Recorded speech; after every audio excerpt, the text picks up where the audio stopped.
Bonjour à tous. Super content de vous avoir aujourd'hui. Je suis très très fier de faire ce webinaire aujourd'hui avec Nicolas et Mathieu. PrestaShop, super boîte de e-commerce, belle pépite française. Et puis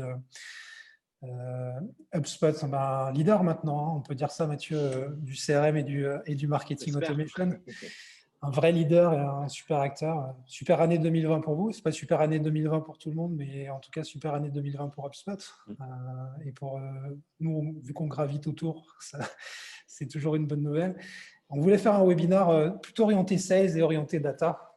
Aujourd'hui, l'objectif, c'était de vraiment parler de comment on pouvait utiliser la donnée et vraiment avoir un impact business. On va parler de pas mal de choses aujourd'hui et on espère que ce sera intéressant. Pour ceux qui ne me connaissent pas, moi, je suis Christian Neve, je suis fondateur de consultant senior chez Marketing maintenant depuis 8 ans.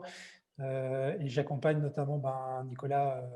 On a travaillé ensemble sur les sujets de PrestaShop et je travaille aussi avec Mathieu sur pas mal de projets HubSpot. On a eu l'occasion d'avoir pas mal d'échanges sur plein de clients, dans plein de secteurs d'activité. Et l'idée, c'est aussi de profiter de tout ce qu'on a pu voir à travers ces dernières années tous ensemble et d'essayer de vous partager un peu de vision, un peu de technique et quelques exemples de ce qu'on peut mettre en place avec du CRM et puis avec des techniques sales un petit peu avancées. Et puis ces gens-là qui sont avec moi aujourd'hui ont pas mal d'expérience et je serais super content d'avoir leur feedback et de le partager avec vous tous. Vous voulez vous présenter rapidement, les gars? Ouais, Mathieu? Oui, avec plaisir. Merci, Nico. Pour ma part, moi, j'ai occupé des postes plutôt marketing avant de rejoindre HubSpot de nouveau chez deux éditeurs de logiciels. Et j'ai eu la chance de pouvoir implémenter un projet CRM pour 60 utilisateurs.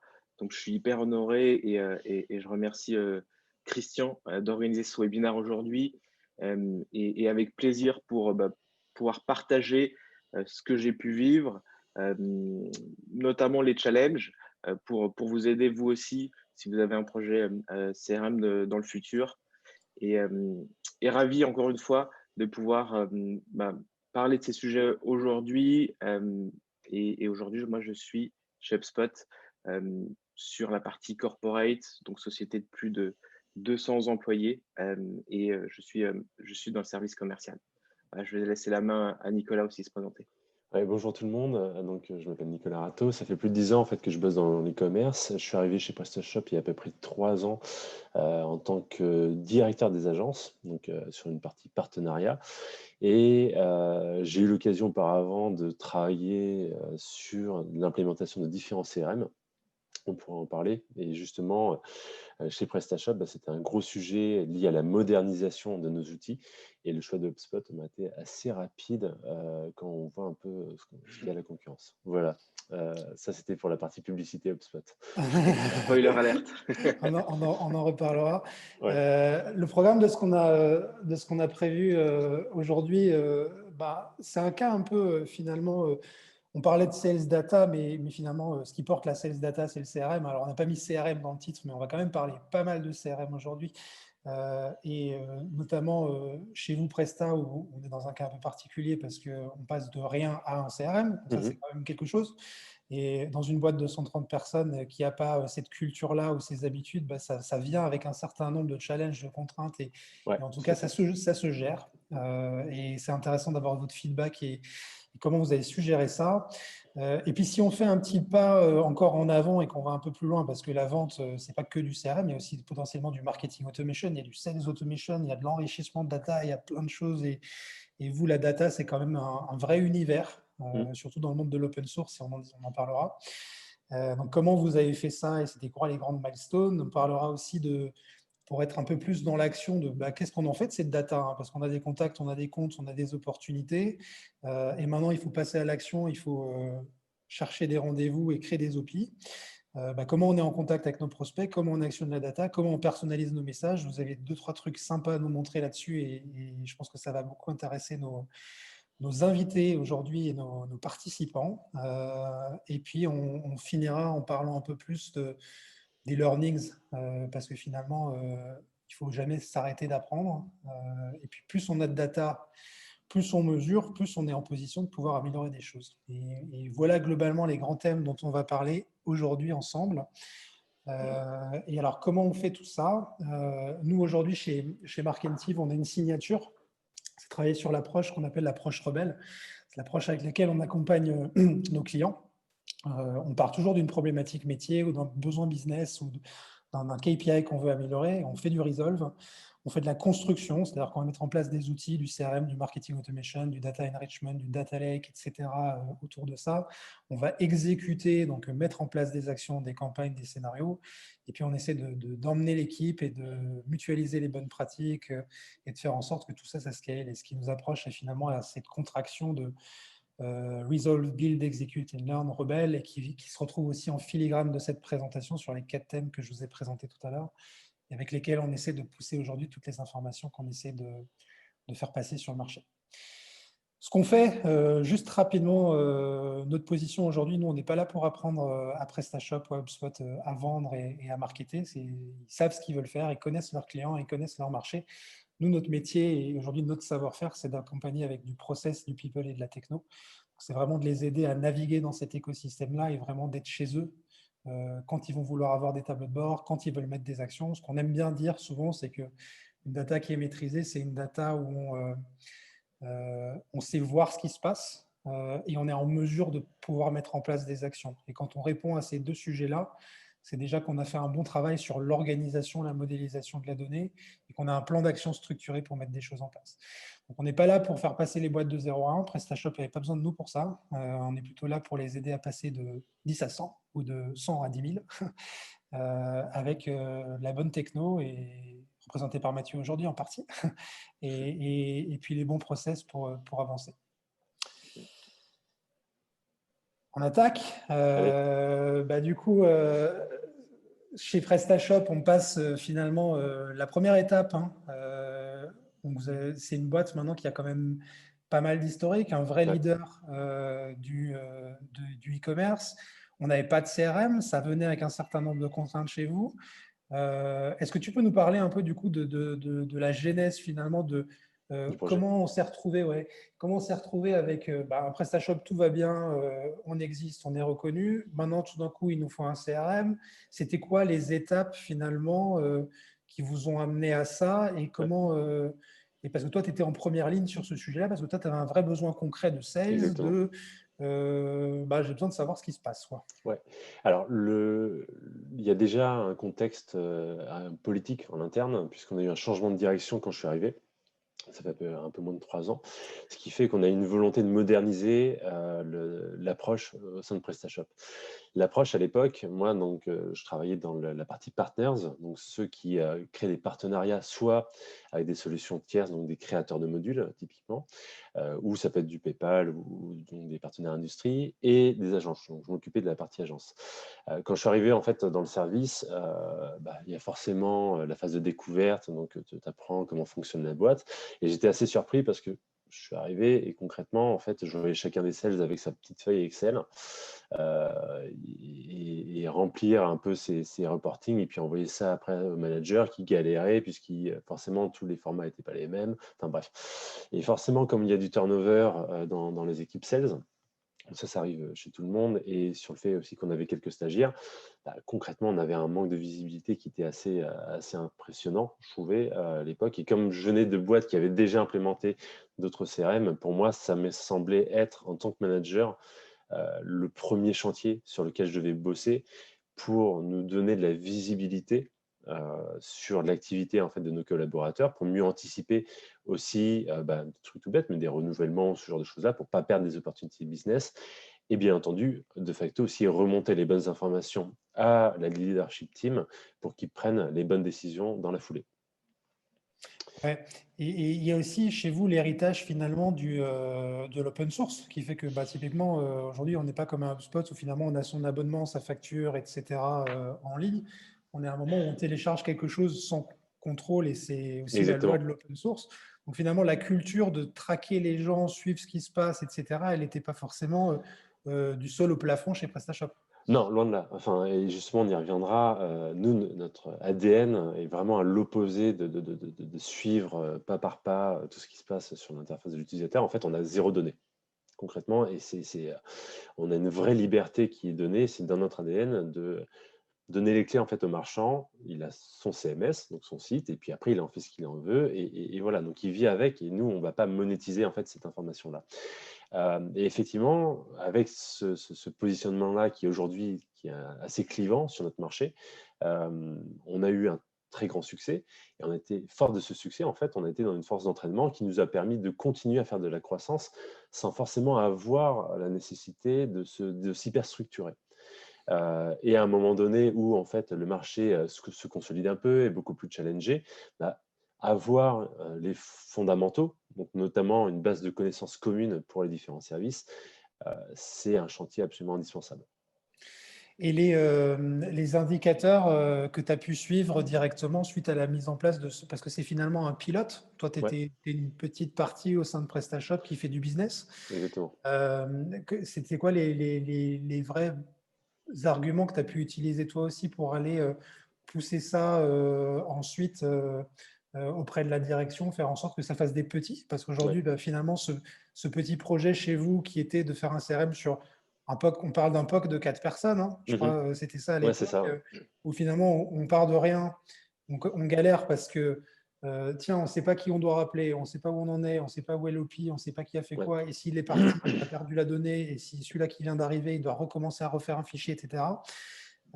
Comment, du coup, tu passes de faire ça sur 4, où maintenant on a des opportunités, on a de la donnée et on Ouais. commence à mesurer quelque chose, à faire ça sur 10, 20 et X dizaines de personnes jusqu'à ce que ça remonte global? Alors déjà, effectivement, on est parti sur un POC, donc ce qui veut dire que moi, en tant que manager, je devais embarquer mes équipes. Et donc, embarquer les équipes, ça veut dire leur faire comprendre qu'un CRM, c'est pas là pour les fliquer. En fait, c'est qu'il y a un vrai intérêt pour eux de s'organiser, d'avoir une meilleure visibilité, de comprendre en fait comment fonctionne leur activité et de se professionnaliser. Donc, c'était déjà en fait un premier challenge en interne d'embarquer mes équipes. Une fois qu'il y a ça, il y a eu un challenge lié à la formation et un point important, c'est lié à l'adoption du produit. Pour avoir essayé une solution concurrente qui commence par sales et qui finit par force, on a une interface qui est, enfin désolé Salesforce si vous nous écoutez, mais qui est affreuse en fait, et qui en fait donne pas du tout envie d'aller de creuser le sujet. Et non seulement en tant que manager pour paramétrer en fait au début seul, parce qu'à nouveau on était 4, et moi j'étais seul en fait à configurer le CRM. Donc j'avais besoin de quelque chose de malléable et d'assez simple et pas d'avoir en fait à demander à ma direction d'avoir un développeur à temps plein pour pouvoir customiser mon CRM. Donc, embarquer les équipes, avoir en fait un produit qui s'adapte au retour de mes équipes, donc pour pouvoir justement répondre au mieux en fait à leurs problématiques, mais aussi à mes problématiques des managers. Et une fois qu'on a ça, en fait, il n'y a que l'argent qui parle. Donc, c'est quel est le gain de productivité versus le coût que ça a généré. Et quand tu montes ça après à la direction, que tu es capable de montrer un chiffre de croissance de 20 à 30%, bah, le calcul, en fait, il est assez vite fait. Donc, on a étendu, en fait, à la team partner, qui était une team aux alentours de 15 personnes, 4 personnes, 15 personnes. Et après, on a embarqué le marketing. Et ce qui fait que aujourd'hui, en fait, Salesforce est complètement sorti de l'équation parce que c'était vraiment dans les prises de décision, c'était ce qui venait dans la tête des dirigeants. On a réussi à imposer HubSpot comme la solution qui est simple pour tout le monde, qui permet d'unifier et de faciliter en fait le travail des équipes sales, mais aussi des équipes marketing. Donc, on a commencé par vraiment la brique CRM sales. Ouais. Et pour les gens qui nous écoutent, hein, ce sujet finalement, pour que ce soit peut-être un peu plus concret pour eux, quand tu parles de flexibilité, effectivement, d'agilité dans le CRM, c'est finalement, c'est pas forcément des choses très compliquées, mais c'est par exemple, tiens, je me rends compte dans la mise en place de mon process que ce serait bien d'avoir 2 pipelines différents, Ouais. ou tiens, ce serait bien d'avoir une vue sur les résultats de telle personne, mais aussi de l'équipe en entier. Tiens, ce serait bien de rajouter une propriété de filtrage sur le compte et sur le contact et sur l'opportunité, avec une date spécifique pour le démarrage du projet. C'est des petites choses comme ça qui finalement sont globalement assez plug and play dans HubSpot parce que c'est plus du paramétrage avec une vraie interface en front qui permet de le faire sans grosses compétences. Là où, par exemple, dans d'autres CRM qui sont un peu plus CRM lourds type Dynamics ou Salesforce, où là, globalement, il faut vraiment presque un diplôme finalement pour pouvoir déployer ce type de solution-là. Là où vous avez cette capacité c'est ça que tu veux souligner quand tu parles d'agilité dans la mise en place? Exactement, en fait, c'est vraiment avec un profil comme le mien qui n'est pas du tout un profil technique, mais vraiment un profil business, d'être en capacité d'adapter un outil avec quasiment en fait la facilité du no-code. Donc, je cherche à créer un champ custom, boum, c'est fait en 10 secondes. Enfin, et même la prise en main de la solution avec toute la brique de formation qu'il y a autour, en fait, te permet de monter très rapidement en compétences et d'avoir une sorte de wow effect qui est assez immédiat versus, OK, devoir faire ton cahier des charges, définir ton besoin, le redéfinir auprès du dev qui ne comprend pas forcément l'intérêt business, et puis après d'attendre une semaine pour que ce soit implémenté, pour te rendre compte qu'au final, ce n'est pas forcément la meilleure des choses. Donc, enfin, on avait vraiment besoin de rapidité, d'échange justement d'un point de vue purement opérationnel pour faire une première version qui est la plus, on va dire, pertinente possible, et à nouveau pour des questions d'adoption. Et derrière, après, de convaincre bah, des équipes de changer leurs habitudes et de donner aussi plus de transparence sur ce qu'elles font. Et alors maintenant, si je pousse un peu le vice, c'est qu'aujourd'hui, maintenant, on est à J plus 1 an ou J plus 2 ans, je ne sais pas, depuis ce POC. Aujourd'hui, est-ce que finalement, tu fais un peu aussi tu mets un coup de frein en disant, bah, écoutez, maintenant, les gars, on ne va pas changer les pipelines tous les jours, on ne va pas changer les contacts tous les jours, on ne va pas changer les comptes tous les jours et tous les process tous les jours. Parce que typiquement, si tout le monde reste dans cette logique-là de venir en permanence tweaker la data, on s'expose de nouveau. Finalement, ce qui est un avantage du début, ça devient quelque chose qu'il faut commencer à organiser et à processer dans le temps. Tu as tout à fait raison. En fait, c'est la notion d'ownership. Aujourd'hui, qui est responsable du CRM au sein de PrestaShop? Et on a une création de poste avec un poste de responsable CRM. Et derrière, on a une équipe data aujourd'hui qui officie aussi pour certains branchements. Le besoin, il reste toujours un besoin business, donc lié soit à la grosse marketing, soit à la partie sales. Donc, l'expression de besoin vient de ces équipes-là. Et on a une personne, en fait, qui va assurer l'intégrité du CRM pour éviter en fait d'avoir une sorte de monstre à 10 têtes qui ne répond plus à rien et qui au final ne satisfait absolument plus personne. Et surtout, plus dommageable, qui derrière est utilisé pour du marketing sur des campagnes massives et donc potentiellement qui envoie les mauvais messages aux mauvaises personnes et qui va impacter le branding derrière. Yes. Tu veux ajouter quelque chose, Mathieu, là-dessus? En fait, ce qui est intéressant, moi je trouve, dans ce que tu as dit, Nicolas, c'est que si on reprend la genèse du projet, c'était vraiment, et toi tu l'avais déjà en tête, c'était centraliser la donnée client. Et la crainte que vous aviez, c'était aussi l'aspect adoption. Et je rejoins entièrement ton point parce que c'est un sujet en fait qui revient sur la table tous les jours chez nous.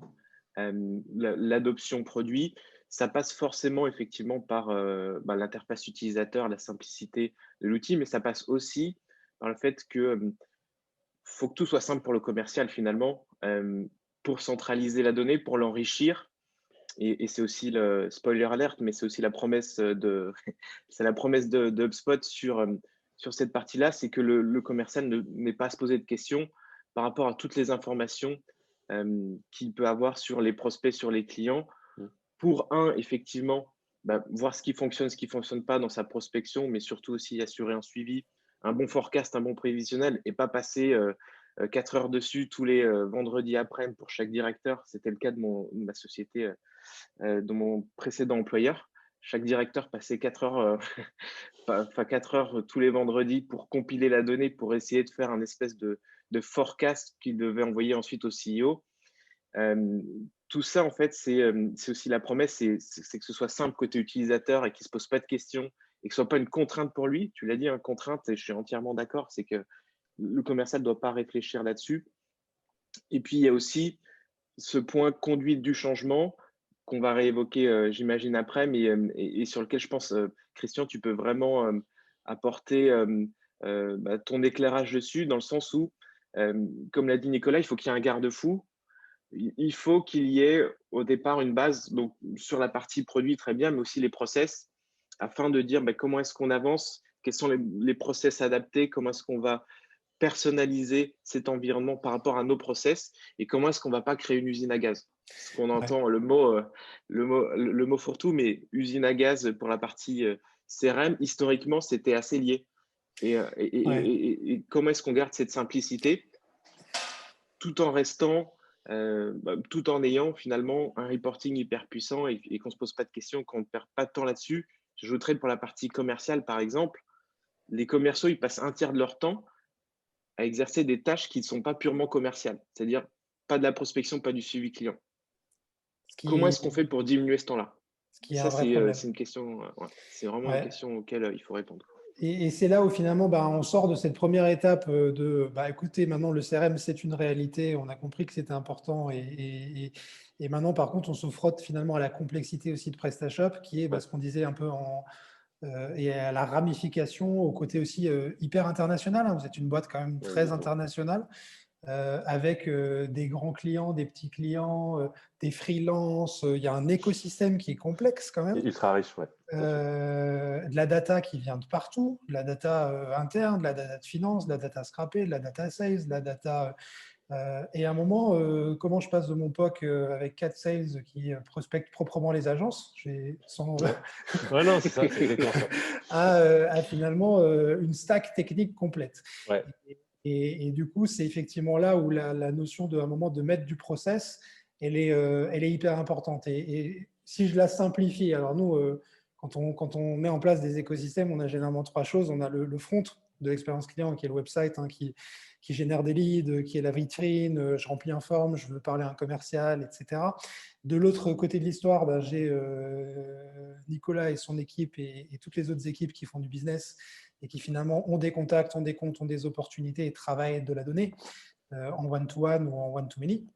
Et puis entre les deux, j'ai à terme aussi ben, vocation à pouvoir aligner les deux. Donc d'avoir ces fameux outils qui nous permettent de trier, de segmenter, de scorer, de marketer dans la bonne langue avec le bon message, de faire potentiellement aussi du transactionnel, etc., etc. Et que tout ça, globalement, ça explose pas en plein vol. Donc ça, c'est une vision aujourd'hui de stack technique un peu basique, website, marketing automation, CRM sur lesquels aujourd'hui bah, HubSpot répond hein, en grande partie chez vous, hein, parce que c'est eux qui portent le marketing automation, c'est eux qui portent le CRM. Mais vous avez des contraintes, et c'est aussi ça un peu, je pense, l'intérêt de ouais, ce que tu peux nous expliquer, c'est que vous avez aussi des contraintes à vous, qui est que moi, je peux être utilisateur de PrestaShop sans être dans vos bases de données, puisque c'est de tout à l'open fait. source. Et je peux être freelance et aussi être utilisateur potentiellement ou prestataire pour une dizaine de boutiques différentes. Exactement. Et peut-être je suis aussi au sein d'une agence, mais en même temps un peu freelance à côté. Et donc il y a plein de cas Ouais, de non, mais figure où c'est exactement ça. globalement la donnée est très complexe. Ouais, Et du coup, on a travaillé là-dessus et ça pose aussi la question de où est-ce que se place la CDP. On parlait de data lake à l'époque, où est-ce qu'on le met? Est-ce qu'on le met avant? Est-ce qu'on le met après? Est-ce exactement. qu'on le met en réception? Est-ce qu'on le met en captation? Est-ce qu'on met du segment? Est-ce qu'on met du hull? Est-ce qu'on met du clearbit? Est-ce qu'on met un peu de tout ça? Est-ce que tu peux nous raconter cette histoire-là? Parce que je la trouve super intéressante. Ouais, alors effectivement, dans un premier temps, je vous ai parlé en fait de la partie partenariat. Donc, il y a, on va dire, un business un peu classique où on a une petite équipe qui va des marchés, etc. Mais comme l'a dit Christian, on a une richesse chez PrestaShop qui est bien plus forte que ça. Et on a en fait des marchands. Et ces marchands, en fait, peuvent, eux, gérer plusieurs sites, peuvent travailler avec plusieurs prestataires qui commandent chez PrestaShop des modules. Et le cœur de PrestaShop d'un point de vue business, c'est une place de marché. Donc, on a aujourd'hui un écosystème qui est ultra complexe et qui nous demande en fait d'avoir une brique au-dessus de HubSpot pour retravailler ces données. Donc, à nouveau, on est open source, donc ce qui veut dire que la donnée est privée, elle appartient au marchand et on ne peut pas y avoir accès. Donc, pour comprendre notre marché, pour comprendre qui sont les utilisateurs de PrestaShop, on a besoin de reconsolider tout ça. Donc, la première phase, en fait, c'est qu'on a décidé d'avoir une approche une approche ABM en parlant d'une URL, en fait, et de reconstituer, en fait, toutes les informations liées et rattachées à cette URL. Donc, dans le workflow que je vous ai mis, alors ça peut paraître un peu barbare pour certains, ce qu'on fait pour vous donner un peu les étapes, c'est qu'on part de l'URL, on s'assure, donc c'est une URL qui est crawlée, Quand tu on dis identifie. URL, pour les gens, ça veut dire une boutique, hein. Voilà, exactement. Donc, on va dire une boutique PrestaShop. On s'assure déjà que l'URL et la boutique est toujours active. Donc, on la passe dans un premier filtre qui est l'API de Google PageSpeed Insight, donc, ce qui nous permet d'avoir la web perf aussi. API qui est gratuite, merci Google. Après, on passe ça dans une moulinette pour avoir les informations liées à la compagnie. Donc, notamment, on utilise un deuxième compte HubSpot pour la partie enrichissement. On utilise Bitwiz, on utilise d'autres solutions. On utilise pour la France Société Info, aussi qui nous permet de récupérer à partir de l'URL, donc du shop, les informations légales. Donc, typiquement, quand est-ce que la boîte a été créée, où est-ce qu'elle est localisée, et ainsi de suite. Comme on a plusieurs sources de données qui nous donnent des informations des fois différentes, par exemple le pays, dans certains cas, Bitwiz prend ça avec l'IP, HubSpot sur un autre biais, et Société Info voilà, sur la partie légale. Ce qu'on a créé, c'est un système de quorum qui nous permet en fait de scorer la pertinence de la donnée et nous donner un résultat final. Donc une fois qu'on a fait ça, on repasse sur une nouvelle étape qui est l'enrichissement côté trafic, donc connaître le trafic des sites. Donc, on a ça sur des sites type SimilarWeb ou VStat sur le pendant russe. On réutilise la donnée, on renettoie, etc. jusqu'à la ramener, après la rattacher à la place de marché, sur les consommations qui ont eu lieu sur la place de marché pour rapprocher donc un user avec une URL, donc avec une entreprise. Et une fois qu'on a fait tout ça, on souffle un coup, et on injecte ça dans HubSpot. Voilà. Donc l'idée, c'est vraiment de travailler toutes ces données-là et de faire tout ce travail d'enrichissement en amont pour donner aux équipes marketing et sales la meilleure information possible et pour qu'elle soit en fait activable dans la foulée. Pour vous donner un ordre d'idée, en l'espace de 3 mois, on a qualifié à peu près 250 000 sites, donc ce qui est quand même une belle volumétrie, et d'ici la fin de l'année, on va essayer de taper le million, quoi. Ouais, et finalement, HubSpot se place en réceptacle finalement de cette information consolidée, enrichie, pour derrière que ça puisse être activé d'un point de vue marketing et activé d'un point de vue sales. Exactement. Et du coup, ça permet derrière d'imaginer des automatismes, des scénarios. Donc, il y a aussi une logique de finalement tout cet enrichissement. Ça doit conduire à une data qui est normalisée et que les équipes marketing sachent interpréter et que les équipes sales qui vont potentiellement conduire à du scoring, qui vont conduire à de la segmentation, qui vont conduire à de l'attribution, qui vont conduire à tout un tas finalement de scénarios divers et variés. Mais vraiment, le premier point de départ, finalement, c'était de se dire quel est le modèle de données cible et où est-ce que je vais la récupérer et globalement, comment je connecte les tuyaux. Exactement, parce qu'un CRM qui a une data qui n'est pas propre est un CRM concrètement qui est inutile. Donc on a vraiment insisté sur toute cette partie-là pour faciliter la vie en fait des équipes, comme tu l'as dit, normaliser et utiliser en fait HubSpot comme un outil d'activation et de visualisation. Donc ça, c'est un peu notre machinerie et c'est le moteur en fait. Et après, on a la carrosserie qui va être notamment HubSpot. Et là, finalement, aujourd'hui, on avait mis en place des choses avec Hull chez vous, hein, Ouais. aussi en termes d'enrichissement de données. Et je crois que tu utilises finalement HubSpot, c'est aujourd'hui vraiment le socle en réception de données, mais vous avez aussi plein d'autres initiatives. Et je sais que tu es un fervent admirateur, défenseur de grosses. Donc, tout ce qui est Lemlist, Fantôme, aujourd'hui, je crois que vous amusez bien aussi avec ce type de techno, mais qui viennent plutôt graviter autour, finalement, de cette stack qui est assez solide entre CDP, CRM, Market-Auto, Websites, qui sont un peu les 4 piliers. Et après, on va avoir plein de petites initiatives plus ou moins pérennes qui vont à un moment soit faire de l'enrichissement, soit faire de la mise à jour, et puis vous allez tester vous allez peut-être changer. Mais en tout cas, le CRM, il a plutôt une vision il se positionne quand même pour durer, généralement. Exactement. On est test and learn en fait effectivement sur les outils. On regarde, on a un business case, on essaie de le résoudre avec des outils. On essaie de ne plus faire du custom ou en se disant qu'on est capable de le faire tout seul. Non, il y a des solutions qui existent déjà sur le marché qui le font très très bien. On va les essayer, on regarde si la donnée de qualité et les retours sont bons. Et si c'est le cas, à ce moment-là, on intègre ça au CDP pour redescendre après l'information dans HubSpot. C'est assez intéressant de voir d'ailleurs qu'il y a pas mal d'acteurs français, en tout cas sur la partie tech, qui gèrent des assez gros volumes, comme vous pouvez gérer, qui ont cette vision de scoring, en fait, de capter la donnée et de scorer la donnée avant même de la traiter que ce soit côté marketing et sales. Ça, c'est assez intéressant de voir cette pratique assez commune. Tu parlais de Hull, qui est un acteur français d'ailleurs, Segment et Clearbit, comme d'autres. Il y en a pas mal pour de l'enrichissement de données. Et après, il y a aussi des sociétés qui sont peut-être sur des plus petits volumes et des comptes clés un peu plus importants. N'empêche, il faut quand même cleaner la donnée. Ça passe par exemple tout simplement par faire un clean de sa base, regarder sur ses contacts, qu'on ait des centaines de contacts ou des milliers. Mais c'est quand même important de faire un cleaning et de voir, il y a des outils pour ça, pour voir si les adresses sont toujours valides tout simplement, et quel type de contact on va intégrer quand on va créer ce réceptacle, comme disait Christian. Mais quand tu me parles de Hull, Segment, Clearbit, ça me parle énormément parce que chez Mention, par exemple, qui est un éditeur logiciel, on avait ce type de structure assez similaire qui gravitait aussi autour du CRM.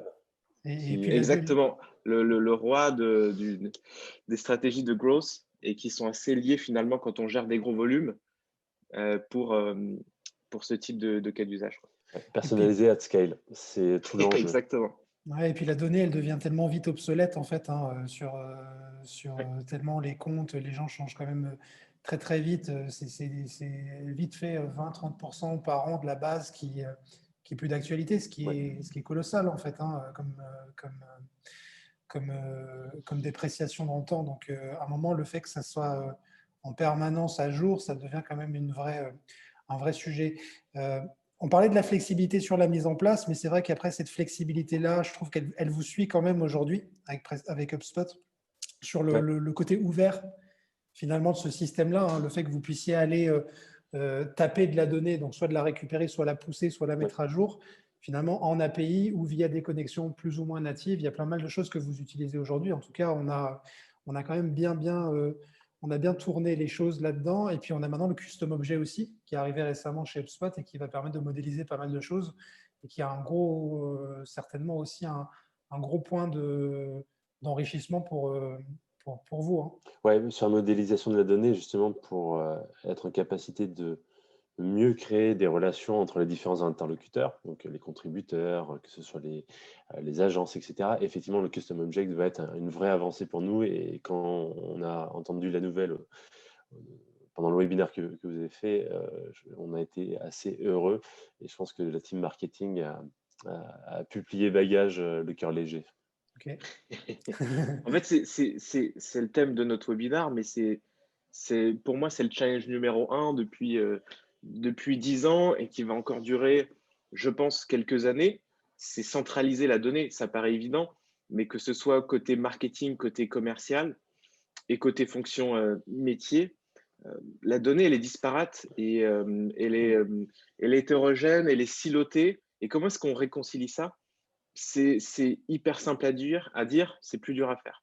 Que ce soit du B2B, du B2C, nous, on essaye au maximum de développer des intégrations natives avec des acteurs dans chaque brique métier qu'on pourrait reprendre, et on en a vu pas mal juste avant.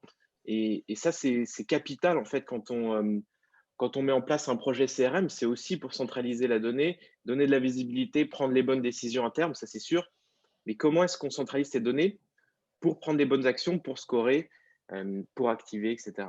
Et là, on voit ce que vous pouvez faire, vous, en termes de complexité ou en termes de richesse, j'ai envie de dire, sur de la donnée et sur de l'ultra-personnalisation, parce qu'on a parlé de cleaner sa donnée, mais si on veut vraiment les meilleurs résultats côté commercial, en tout cas, je ne sais pas ce que tu en penses, Nicolas, pour moi, c'est de l'ultra-ciblage. Et quand je parle d'ultra-ciblage, ça me fait penser à un mail que j'ai reçu hier d'une société qui me proposait d'améliorer mon activité marketing chez HubSpot, alors qu'en plus, je suis au service commercial. Donc là, on parle d'ultra-ciblage, c'est hyper important, et d'ultra-personnalisation. Et je sais que tu as un cas hyper intéressant à nous partager ici.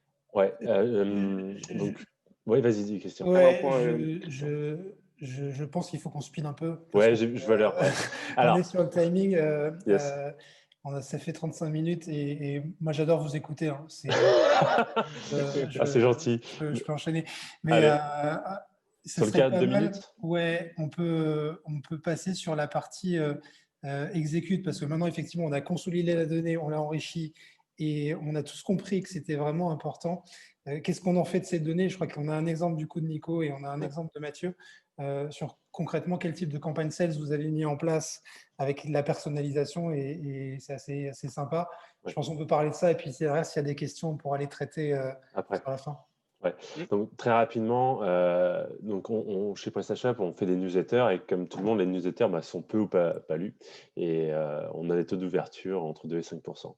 Alors là, en fait, je vous ai montré une campagne qu'on a fait avec justement le résultat du CDP, un couplage HubSpot et l'Emlist sur un segment qui est un petit segment, 350 emails. Et donc avec le niveau de customisation qu'on a pu mettre dedans, en fait, on est arrivé avec un taux d'ouverture de 86% et un taux de reply de 65%. Donc, ce qui est juste en Pas fait mal. démentiel. C'est juste démentiel par rapport à une newsletter qui fait 5%. Donc, voilà, je vous ai mis, et vous aurez certainement la présentation après qu'on vous enverra, je vous ai mis la séquence pour que vous voyez un peu ce que ça donne. Tous les champs en bleu sont donc des champs custom. Et l'idée vraiment, c'était de travailler un petit peu sur l'ego quand même des marchands parce qu'on a parlé d'interview, mais au-delà de ça, de bien valider certaines hypothèses de marché. Et c'est la rançon de la gloire, c'était que j'ai été complètement débordé et que j'ai dû faire à peu près 60 à 70 interviews en l'espace de 3 semaines et que grâce à ça, ça nous a permis quand même de générer un chiffre d'affaires à date d'à peu près 10 000 euros. Donc, sur un mailing, générer un taux d'ouverture et en bout de chaîne un CA de 10 000 euros, je pense que c'était très clairement un signe que la démarche est bonne et en tout cas va dans le bon sens. Et pour ceux qui ne connaissent pas l'Emlist, c'est un petit outil du coup d'envoi d'email qui permet de faire qui est avec une bonne délivrabilité, qui se connecte bien effectivement à plein d'outils, notamment des outils de scrapping et des outils d'enrichissement, et qui permet de faire des emails où on va pouvoir mettre un peu plus que des tokens avec des noms prénoms, mais on peut aussi mettre des captures écran Ouais, du site exactement. du client, on peut mettre la photo de la personne et tout ça de manière assez facilitée. Et donc ça généralement, c'est un outil de grosse qui permet d'avoir des rendez-vous assez faciles et que on a pas mal de clients qui vont l'utiliser en complément outbound d'une stratégie HubSpot ou d'une stratégie CRM classique. Et c'est exactement ce qu'on va faire, nous, de notre côté. Right, super case. Ça, c'est pas mal. Mathieu? Oui, et c'est top en fait, parce que enfin, moi, ce que j'aime énormément dans ton cas, c'est l'ultra personnalisation. Et je me rappelle avoir reçu un mail avec le logo de ma boîte dans un mail qui était imbriqué dans un GIF. Et j'ai trouvé ça hyper attractif et ça m'a donné envie justement de lire et de répondre tout simplement. Pour rester sur l'ultra personnalisation, le challenge sur la prospection, c'est le fait qu'au téléphone, c'est très dur d'avoir de les avoir en ligne. Beaucoup passent par l'email, c'est ce qu'on a évoqué avant. Et sur l'email, en fait, les taux de réponse commencent à être de plus en plus faibles. Et nous, ce qu'on utilise beaucoup chez HubSpot, c'est la partie vidéo qu'on propose dans notre CRM, spoiler alert produit, mais c'est le fait que, dans sa prospection, on crée une vidéo où on partage notre écran en tant que commercial, ça se fait en 2 clics. Et nous, ce qu'on aime bien faire, c'est par exemple prendre le site, aller sur le site de notre prospect en question. Typiquement pour toi, Nicolas, ce serait le site marchand. Ouais. Et bien, d'évoquer les plusieurs problématiques auxquelles on peut répondre. Et avec ce type de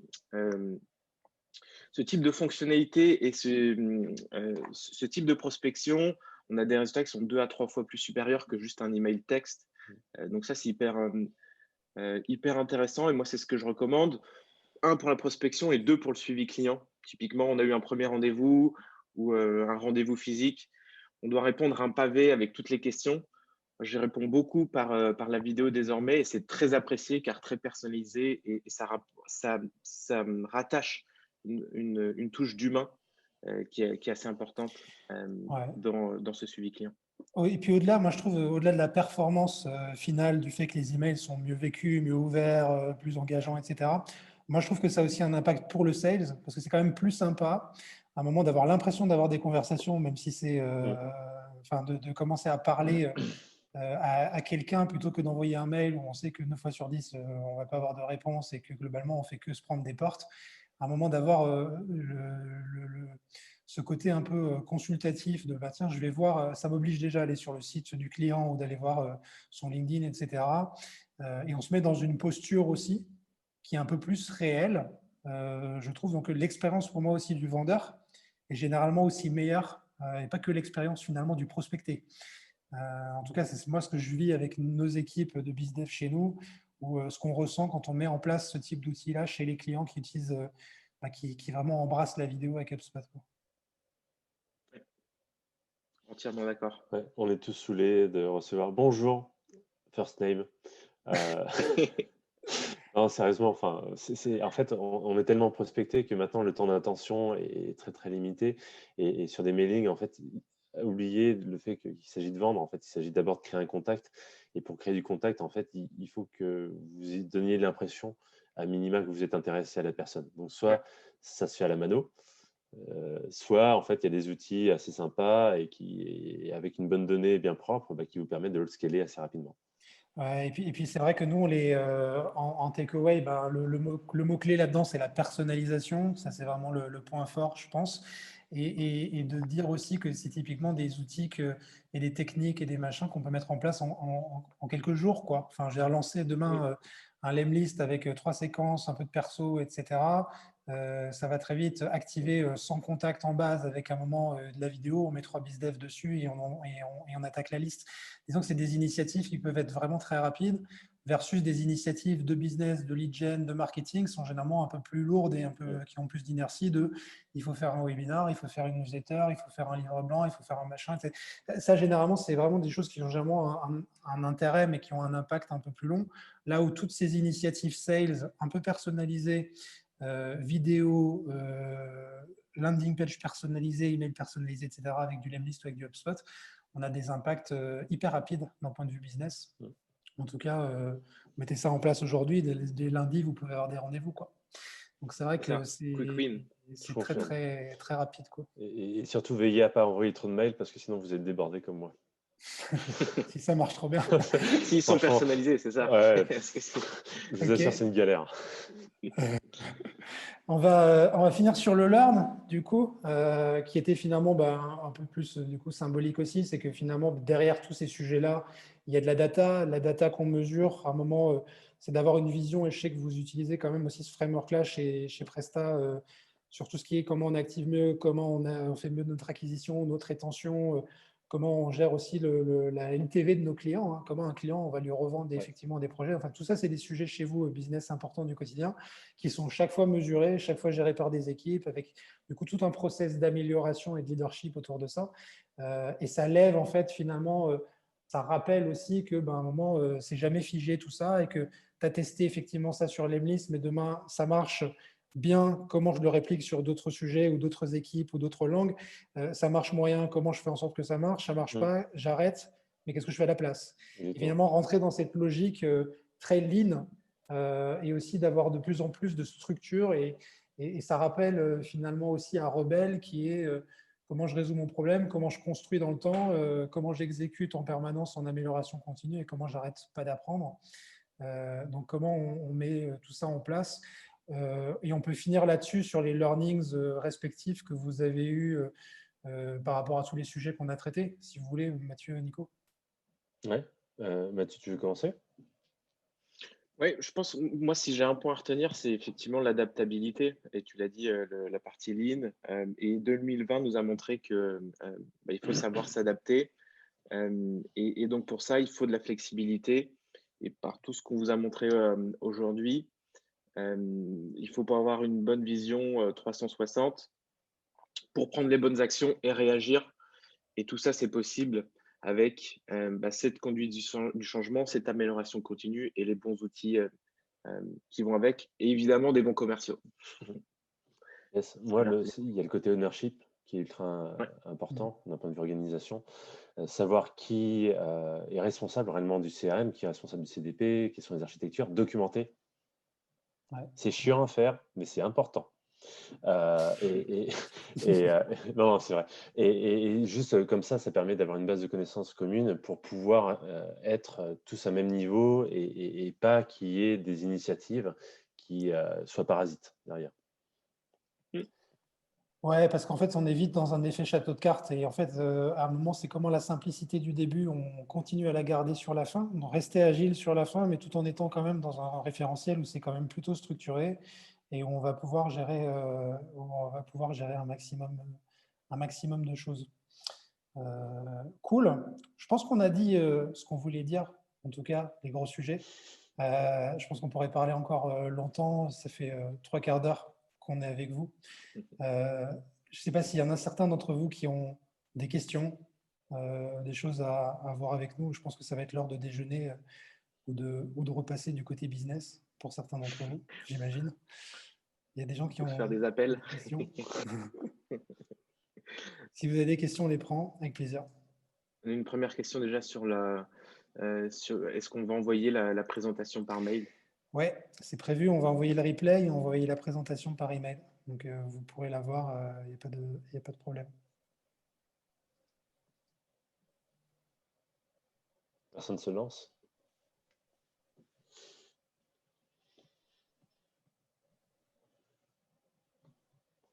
C'est super riche.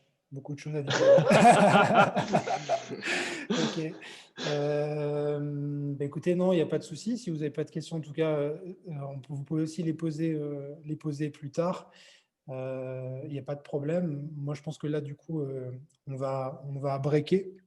Et puis, on va vous envoyer tout ça en follow-up. Et puis, n'hésitez pas, en tout cas, à revenir vers nous si vous avez d'autres points Question pour Nicolas, je crois. qui a une question pour Nicolas? Comment tu Sur le décides fil, sur le fil. Alors, Yann, merci, c'était top. Comment tu te décides à prendre en charge un projet CRM alors que tu es manager et déjà chargé busy? C'est une bonne Je suis question, ça. je suis maso, voilà. Non, mais en fait, c'est juste une question de loi de Pareto et 20-80. Soit tu passes 80% de ton temps à courir auprès de tes équipes pour avoir une information, soit tu investis 20% de ton temps pour en fait avoir un socle solide et sur lequel tu peux construire après. Et vraiment, l'outillage, pour moi, c'est nécessaire et voire indispensable en fait au bon fonctionnement d'une équipe. Donc, ça veut dire quoi? Ça veut dire que oui, tu vas prendre du temps. Si tu as un peu de moyens, bah, fais-toi accompagner. Et si tu n'as pas de moyens, franchement, tu as tout à disposition dans HubSpot pour le faire le soir, tranquillement au coin du feu. Surtout que maintenant, il fait nuit assez tôt. Et tu verras, Et il pleut. franchement, et il pleut. Donc, voilà. Donc, et tu verras en une semaine, concrètement, tu vas investir 5 heures de ton temps et tu verras déjà une vraie différence. Donc, c'est, je pense, ultra important et notamment en plus sur la partie formation, après que tu arriveras à imbriquer avec tes équipes et ça prendra au fur et à mesure. Mais les résultats, pour moi, ont été assez rapides. Après, PrestaShop, attention, vous n'êtes pas une boîte comme tout le monde, hein, quand même. Chez vous, vous avez quand même le droit de faire des choses que tout le monde n'a pas forcément le droit de faire. Je pense que tout le monde n'a pas le droit de faire son CRM dans son coin. Donc Alors, ouais. c'est aussi un ADN particulièrement open. Bien sûr. C'était validé avant avec la direction, donc ce qui a permis quand même d'avoir ce champ libre. Mais c'est le côté franc-tireur, faites attention à ça. Moi, je le suis, hein, très clairement, mais ça ne veut pas dire que derrière, vous faites tout de votre côté. Il faut absolument que vous embarquiez vos équipes et aussi, surtout, les autres membres de la boîte, parce que la boîte, c'est pas vous. La boîte, c'est un ensemble de personnes. Et pour éviter justement l'effet château de cartes dont parlait Christian. Je crois qu'en termes de learnings aussi, chez HubSpot, vous faites des trucs assez intéressants avec le fait d'avoir des retours croisés je crois qu'il y a vous avez des genres de Rex en interne aussi, Mathieu, chez HubSpot, qui sont assez pas mal pour vous partager vos séquences, vous partagez vos emails qui marchent bien. Il y a aussi de transversalité aussi, à un moment, à partir du moment où il y a des initiatives plutôt execute, sales qui fonctionnent, que vous spreadez ce genre d'initiative au sein de l'organisation. Tu peux toucher un mot là-dessus? Ça, c'est super intéressant, je trouve. Oui, c'est exactement ça en fait, que ce soit sur les séquences. Donc les séquences, quand on parle des séquences, c'est les séquences d'email comme a montré Nicolas tout à l'heure. Typiquement, les bonnes pratiques pour la prospection. On peut tous utiliser des séquences qui ont été créées par d'autres. Et puis après, on a des analyses globales et c'est ce que nous, on fait. Et en général, on en parle toutes les semaines sur tel cas d'usage, quel type de séquence est-ce que vous utilisez, etc. Et puis, on a toujours la donnée pour nous rappeler que celle-ci a bien marché, etc. Donc, il y a forcément le ressenti, le feeling, etc., s'adapter à chaque cas. mais on est vraiment, et j'ai l'impression que toutes les boîtes américaines le disent, mais nous, on est vraiment centré, beaucoup de nos décisions sont très centrées sur de la data, sur de la donnée, à tout point, y compris sur les actions commerciales. Tu as tout à fait raison. Ouais. Et c'est quelque chose qui est assez simple à mettre en place. Tu parlais de Quick Win tout à l'heure. On fait des campagnes via HubSpot, Lemlist, ce que tu veux, et on voit ce qui marche et on réplique dans d'autres pays. Et ça, c'est effectivement hyper simple à mettre en place via des séquences, par exemple, via la vidéo qu'on évoquait aussi tout à l'heure. Et on a une autre question de Mathieu avec un T. Serait-il intéressant d'intégrer une partie tracking sur le site? Si par tracking, tu entends tracking des visiteurs et utiliser cette donnée, chez HubSpot, c'est ce qu'on fait au tout départ quand on commence, et on l'utilise à la fois pour la partie marketing, pour adapter nos communications et en temps réel réagir avec ces personnes, et côté commercial, l'utiliser, savoir si, imaginons je suis PrestaShop, il a visité telle page de mon produit, je vais adapter mon discours commercial quand je vais appeler la personne, typiquement utiliser cette donnée dans notre discours commercial, si je réponds à la question.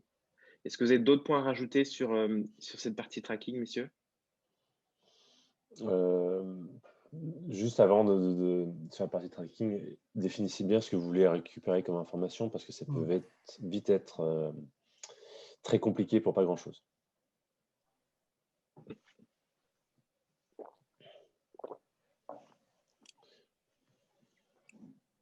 All right. Super intéressant, les gars. Je crois qu'on a pas mal défriché. Je pense qu'on va laisser les gens déjeuner. Ouais. Digérer. Digérer, déjeuner. C'était un plaisir de vous avoir. On vous envoie tous la presse. On vous envoie la presse, on vous envoie le replay. Et si vous avez des questions, n'hésitez pas à ajouter Mathieu, Nicolas sur LinkedIn. Je pense qu'ils seront très contents d'échanger avec vous, et puis moi aussi. Et puis on se revoit très très vite pour un autre webinaire. On parle avec Solocal la semaine prochaine. Donc n'hésitez pas à vous inscrire aussi. Je pense que vous serez invités par email. Et puis il me reste à vous souhaiter à tous un bon appétit, une bonne semaine, et puis à très très vite pour de nouvelles aventures. Merci à vous deux. Tout le monde. À plus. Bye bye. Et à très vite.